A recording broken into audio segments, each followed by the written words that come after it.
Shalom, Obrahá. Muitos estão perguntando sobre a nossa Parashá, se a coisa ruim ela é tão ruim, por que Deus deixa existir a coisa ruim? Ou seja, por que Hashem deixa existir o mal? E não só, vamos nos aprofundar mais ainda. O que é o mal? O que vem a ser o mal?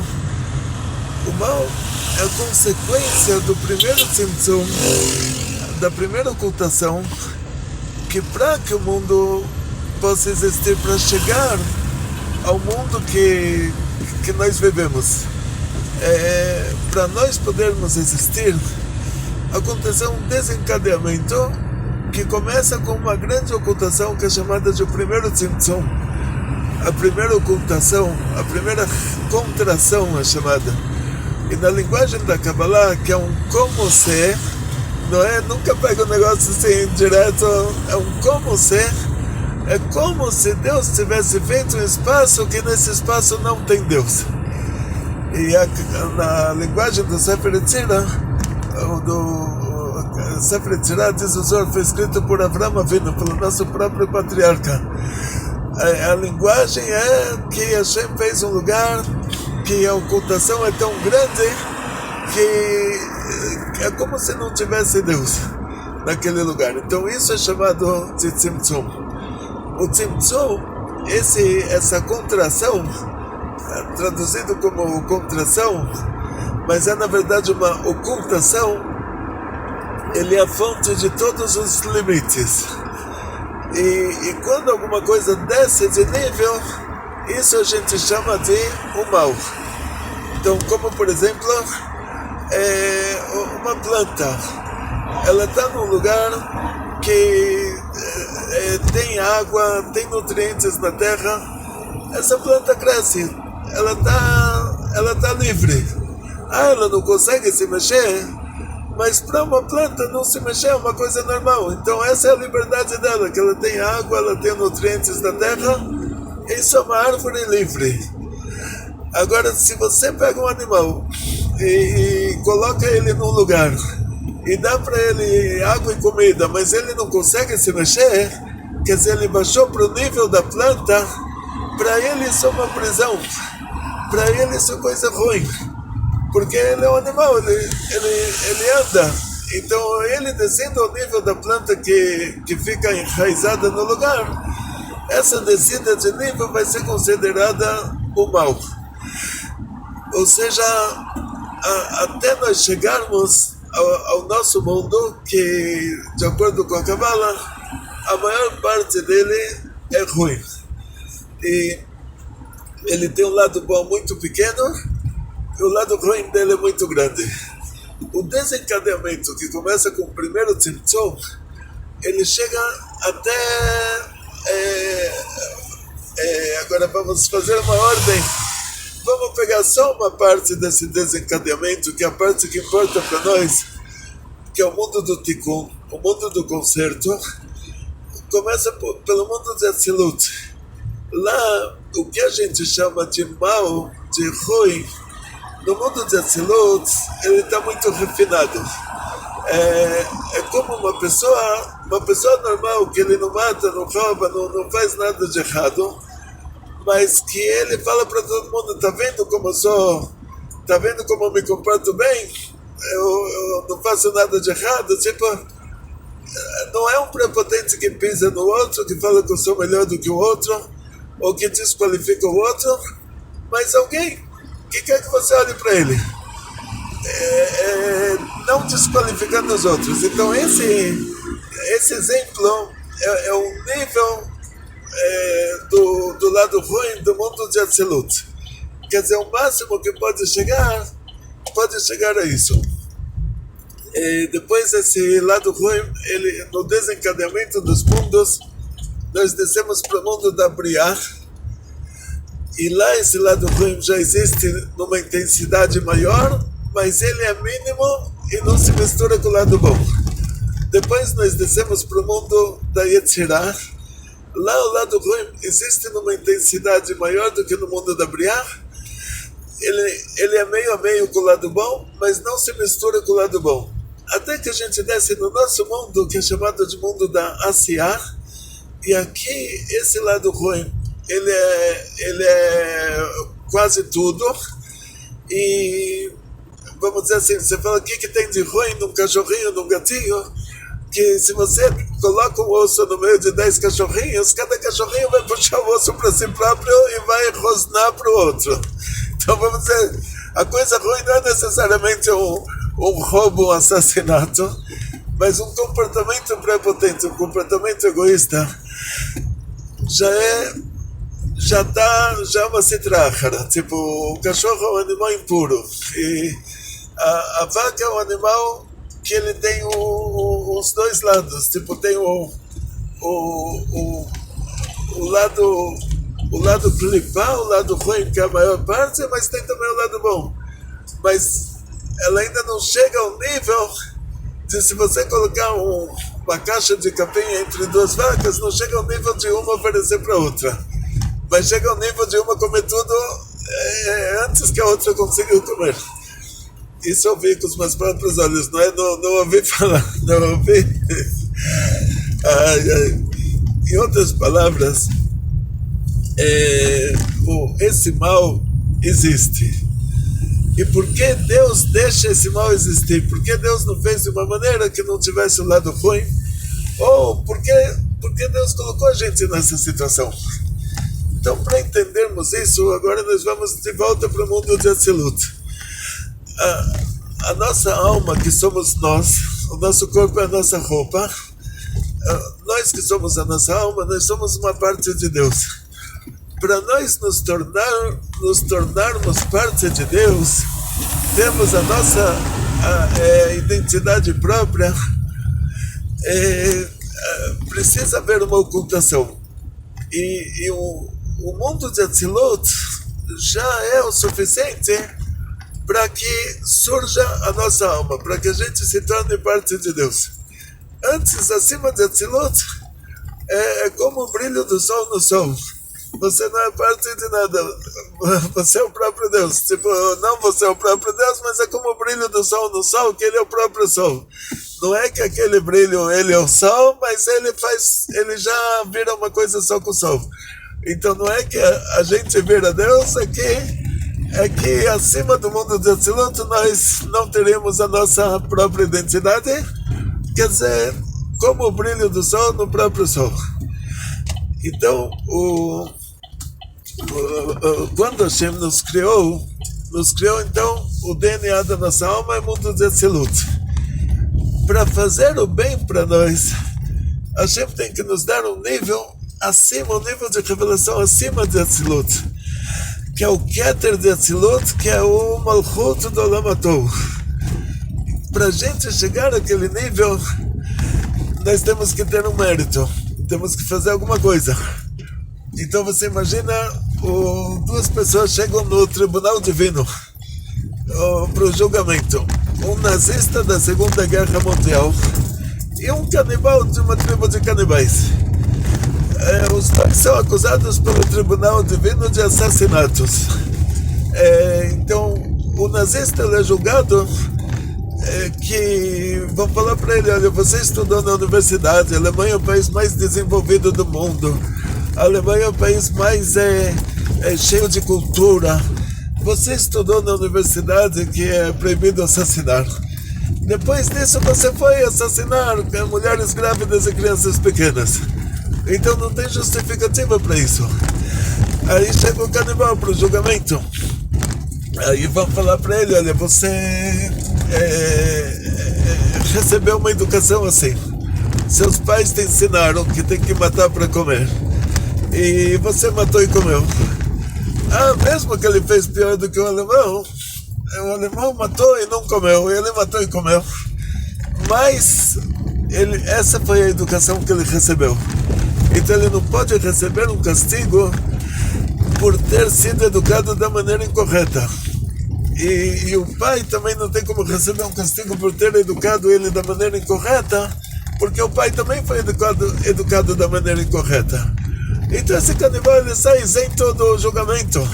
Ele fala, ai que bom, agora que eu já não preciso mais ir para o inferno, então deixa eu ir para o paraíso. Aí vão falar para ele, para o paraíso você tem que fazer alguma coisa para isso. Paraíso você também não pode ir. E o que você fez para justificar isso?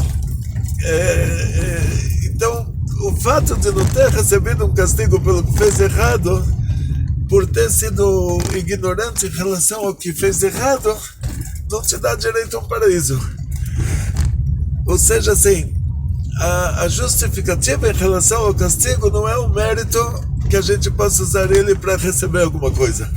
A gente só pode usar isso para não receber um castigo, mas não para receber um prêmio.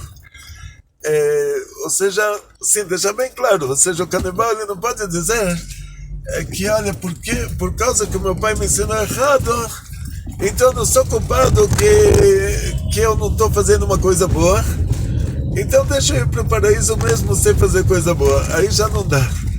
Então Hashem fez para a gente, diz o Zohar, Hashem faz para a gente testes. E esses testes, o Zohar ele compara o mal, ele compara o lado ruim do mundo como a prostituta que é contratada pelo rei. Uma prostituta, tem uns conceitos de prostituta da época antiga, é uma mulher que ela faz tudo por dinheiro. Não importa o que, tudo por dinheiro. Então, isso a gente chama de uma mulher corrupta. É uma mulher desonesta. É tudo por dinheiro. Qualquer coisa que mandam ela fazer, pagando, ela faz. Então, ela é uma pessoa desonesta. Aí o rei contrata ela e fala para ela, olha, eu quero que você vai seduzir o meu filho, o príncipe, e porque se ele cair na sua sedução, quer dizer que também ele está corrompido. Quer dizer que também agora você vai chantagear ele, você vai falar, olha, se você não me der tanto e tanto dinheiro, eu vou publicar suas fotos no internet. Aí o príncipe vai roubar do pai para dar dinheiro para ela não publicar as fotos dele na internet. Então o rei, ele não pode confiar num príncipe assim. Para confiar no próprio filho, isso é um exemplo, né, gente? O exemplo, mas o exemplo do Zohar. Para confiar no próprio filho, o rei tem que fazer para ele um teste. Aí o rei contrata a prostituta, paga para ela, fala, olha, com esse dinheiro aqui você paga suas contas, você compra sua comida, você vai viver. E o trabalho que eu estou pedindo para você é você tentar seduzir o meu filho. Essa prostituta, ela é inteligente. Ela sabe que se ela consegue prostituir o filho, o rei vai ficar muito bravo, porque ele vai perder o príncipe dele. Agora, por outro lado, também ela sabe que se ela não conseguir, o rei vai ficar muito contente. Mas se o rei souber que ela não conseguiu porque ela não fez nada para tentar, aí novamente ele vai falar, te contratei para quê? Você está recebendo dinheiro e não está trabalhando. Então ela faz o trabalho dela de má vontade para mostrar para o rei, falar, olha, está aqui o relatório do dia, eu ofereci para ele sair comigo, tomar uma cervejinha comigo, e ele falou que não, que ele é um homem casado, ele tem pudor, ele não trai a mulher, e ele não vai fazer uma coisa dessas, e isso é uma amoralidade e imoralidade, e ela preenche lá o relatório, tudo que ela falou para ele, tudo que ele respondeu para ela. Aí tá bom, o rei tá feliz. Termina o teste, o rei dá uma condecoração pro filho e fala para esse filho, olha, tá vendo, tudo isso era um teste. Não é que te surgiram oportunidades e você, por ser uma boa pessoa, você recusou. Essas oportunidades eu paguei para elas aparecerem. Então isso é a existência do mal, diz o Zohar. Hashem dá vida, Deus dá vida para o lado ruim, para que o lado ruim nos teste, para que o lado ruim nos cria circunstâncias que a gente possa se comportar de maneira incorreta, para que a gente supere isso. E aí, na hora que nós chegamos lá no Tribunal Divino, depois dos 120, a gente chega no Tribunal Divino, aí vão pegar o nosso histórico e vão falar, realmente, no começo, qualquer coisa ruim você fazia.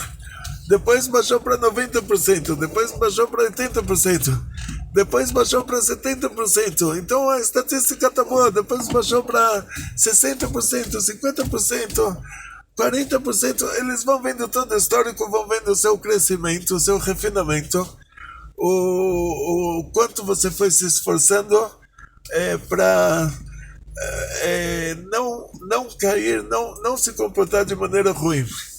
E é levado em conta também que o mundo inteiro estava se comportando errado e você foi pelo lado contrário, você foi na contramão do mundo, você se comportou certo. Então por isso que Deus dá a vida para o lado ruim, faz com que o lado ruim exista, para que você possa chegar lá em cima e ter o direito de receber um baixo paraíso, pelo menos, que uma hora lá é como 70 anos dos maiores prazeres nesse mundo, ou o alto paraíso, que uma hora lá é como 70 anos no baixo paraíso, e depois a ressurreição dos mortos, que esse mundo vai se tornar mais alto paraíso do que o alto paraíso. Se não tivesse o mal, a gente não teria esse direito, a gente não teria esse mérito. Então por isso que o mal para nós é bom, porque aí ele nos dá o mérito de poder recusar, poder por livre-arbítrio optar por não fazer o mal e por isso ganhar um paraíso. Agora, se o mal não existisse, a gente não teria como optar por não fazer o mal, e aí nós seríamos como um canibal que chega no tribunal divino. Vão falar, olha, tá bom, você recebeu uma educação errada, então tudo que você fez de errado, você não vai levar um castigo para isso, porque é te ensinar errado, mas ganhar um paraíso por uma coisa que você não fez, o que você fez para justificar? Agora que tem o lado mal, a pessoa pode falar, olha, tá vendo? Por livre-arbítrio eu podia fazer ruim, mas eu optei por fazer bom. Por isso que o mal existe. E ligando esse assunto à nossa paraxá, o Pinchas, ele vê que começou uma moda de idolatria ligada à prostituição. As meninas do Midian com as meninas do Moab, elas fizeram um exército de mulheres com o objetivo de seduzir os jovens do nosso povo a fazer idolatria. Elas levaram a estátua delas, o Baal Peor. É uma estátua que o trabalho divino dele, Deus me livre de chamar isso de trabalho divino, era fazer nele o que você faz no banheiro. Um xixizinho e cocôzinho em cima da estátua. E aí elas falaram, elas ofereceram, se você fizer isso, você pode levar ela para casa, fazer com ela todas as fantasias. Ela é sua a vida inteira. Imagina, então, a pessoa deu a vida, uma princesa de Midian. Ela deu a vida, agora ela vai viver, ela vai ser a escrava, como se fala isso, graças a Deus a gente não vive nesse mundo muito. Uma vez ou outra eu tenho que falar os palavrões, assim, tenho que explicar para uma pessoa que vida de marido e mulher não é irmão e irmã, não é pai e filha, quer dizer que a pessoa tem que se comportar como marido e mulher, tem que viver intensamente o fato de ser marido e mulher. Uma vez ou outra eu tenho que explicar isso detalhadamente, mas é uma vez ou outra, graças a Deus não precisa explicar isso todo dia. Mas me foge assim, escrava do sexo, vamos dizer assim. Então essa princesa de Midian, Cosme Batsur, ela entregou a vida dela, ela deu a vida dela para ser escrava do sexo do Zimri Ben Salo, para matar ele, ou seja, para fazer com que ele morra. Então você imagina a ruindade que tem aqui. Quer dizer, a mulher chega para ele e fala, olha, você reza para minha estátua, eu sei que por causa disso, quer dizer, você sirva a minha estátua, e essa estátua é fácil de servir ela, cada vez que você precisa ir no banheiro, no lugar de ir no banheiro, você faz na estátua. Olha que fácil de servir esse Deus. E você fazendo isso, eu sou sua, faça comigo tudo que você quiser a vida inteira. Mas ela sabia que a vida inteira dele vai ser pouca coisa, porque ela sabia que Deus não vai mais ajudar ele, por causa dela, por causa da idolatria que ela fez ele fazer, por causa da sedução dela, e por causa disso no ar tem doenças, e ele vai pegar uma doença e vai morrer. E foi isso que aconteceu com 24.000 pessoas da tribo de Shimon, na nossa paraxá. Aí chega o Pinchas, ele está vendo esse mal. Ele se lembra que 40 anos antes, quando tinha um bezerro de ouro, o Moshe Rabbeinu perguntou para a tribo de Levi, falou, quem está a favor de Deus, vem me ajudar. E eles lutaram contra os idólatras e conseguiram parar a epidemia. Ele resolveu fazer igual agora. Agora não tinha Moshe Rabbeinu para ajudar, que o Moshe Rabbeinu ficou... ele deu um branco nele, ele não sabia o que fazer. A tribo de Levi já era uma nova geração, já era sombra e água fresca. A gente não vai ver depois que eles fizeram alguma coisa relevante fora ensinar o nosso povo Torá, mas já assuntos de guerra, coisas assim, a gente só vê no caso do bezerro de ouro mesmo. O Pinchas estava sozinho, não tinha mais uma mentalidade de lutar contra o mal. Então ele foi lá, ele resolveu que ele vai parar essa moda. Ele sabia que ele ia morrer pela causa e ele ia chegar lá em cima. Ele já tinha o mérito para entrar no paraíso, ou seja, mesmo que ele morresse pela causa, que isso era o que ele imaginou. Ele não, uma pessoa sozinha lutar contra uma tribo inteira, numa moda de idolatria que tinha acabado de começar, que o bônus dessa idolatria é ganhar uma mulher muito melhor do que, assim, muito mais especialista em tudo quanto é coisa ruim. Como você fala, uma carne de porco é mais gostosa do que uma carne kasher. mas é proibido pra gente comer porco. Então a mulher do Midian era mais gostosa do que uma mulher judia, mas é proibido. Mas no caso de Moshe Rabbeinu, a Tzipora se converteu ao judaísmo, então ela já ficou mais comportada. E eles queriam mulheres que não fossem tão comportadas. Então você imagina, fazer idolatria, ganhar como bônus uma escrava do sexo. Olha o tamanho da coisa ruim. Foi lá o Pinchas, lutou contra a coisa ruim. Se eles matassem ele, ia direto para o paraíso. Mas não só que não mataram, o Pinchas ele se tornou uma das grandes exceções de regra da Torá, que na Torá tem uma lista de pessoas que não morreram. E tem uma lista de pessoas que viveram centenas de anos. E o Pinchas, ele entra nessa categoria. No começo, ele entra numa categoria de viver centenas de anos, tipo como as pessoas das primeiras 10 gerações, entre Adão e Eva e a Arca de Noé, que o Adão viveu 970 anos. Primeiro ele entra nessa categoria de viver até a época do reino de Israel, diz o Midrash, Pinchas é Eliyahu. O Pinchas, ele se torna Eliyahu Anavi, o profeta Elias. Ou seja, a origem do profeta Elias, o profeta Elias é o próprio Pinchas, que teve uma vida muito longa. Depois ele entra numa segunda categoria, ele sobe vivo para o céu. Então ele entra na lista, ele sai da lista das pessoas que viveram centenas de anos, que é a lista de exceções de regra, e ele entra em outra lista de exceções de regra, que são pessoas que não morreram nunca mais.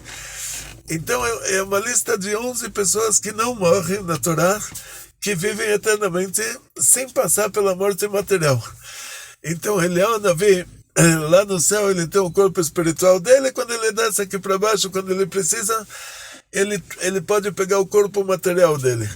Ele pode aparecer com o corpo material. Ou ele pode aparecer com o corpo espiritual também, como no Brit Milá, mas aí você já não vê ele.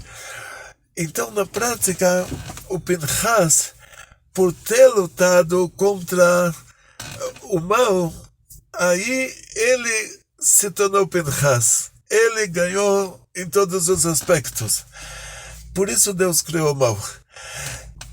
No exemplo do Zohar, a prostituta que ela vem nos seduzir, mas sabendo que se ela consegue seduzir o filho do rei, o rei vai ficar bravo com ela, ela vai deixar de existir. Se ela não fizer o trabalho dela, o rei vai ficar bravo com ela, que contratou ela, ela está ganhando a vida dela, ela está existindo sem trabalhar. E está comendo, bebendo, dormindo, na conta do rei. Ou seja, Sitra, o lado ruim, existe porque Deus está fazendo ele existir, então ele vive porque Deus está fazendo ele viver e não está fazendo o trabalho dela. Então o lado ruim tem que fazer o trabalho do lado ruim para nos dar o mérito de recusar as seduções do lado ruim.